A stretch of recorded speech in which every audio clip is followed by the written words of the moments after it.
Morning all, day 10 already, can't believe that.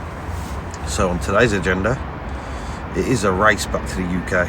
We need to get as far up north as we possibly can. I'm aiming for Birmingham, maybe slightly further, but before that we need to brush our teeth, make a coffee and then get cracking. So let's get this. It's teeth, then coffee, and then a quick check to see how long it's going to take to get to Calais. And as you can see, 176 miles. Hopefully do it in 3.5 hours. Rolling out of Paris with the afterglow, hitting the chrome, Glenda rumbling like a bull, and I'm driving her home. Neon bouncing off the bonnet, turquoise talking. As you can see, we make it to the venue for loadout. Hopefully it doesn't take too long, so we can just crack on to Calais and get the ferry across. It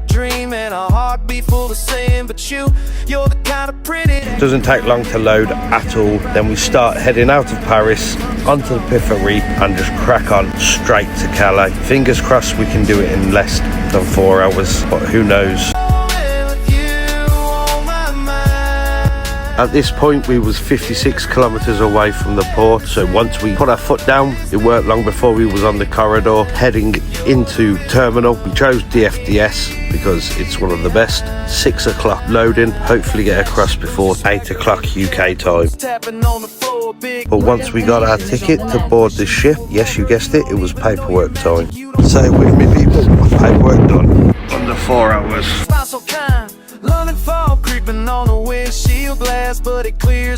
But now it's time to say bye to France and see you in 3 days. Can't wait to start the second leg in Switzerland and end it in Stockholm. Now it's just crossing the water from Calais to Dover, and I promise you now that was the roughest crossing of all time.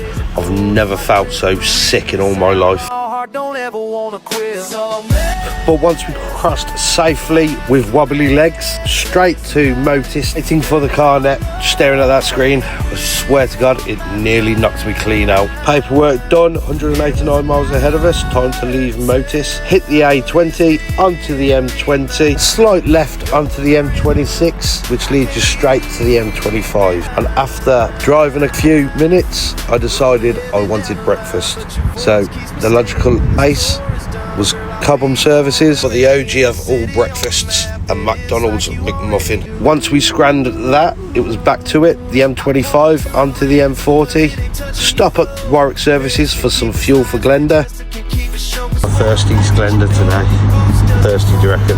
Yes is in the comments. Oh, she was definitely dehydrated. She definitely needed that drink. Once Glenda was hydrated, it was time to hit the M40 onto the M42 and try to get to Hopwood before we run out of time. Luckily we did, with 12 minutes to spare. Now it's time to put my feet up, relax, wait for my cousin to turn up because he owes me a coffee and a pork and stuffing sandwich.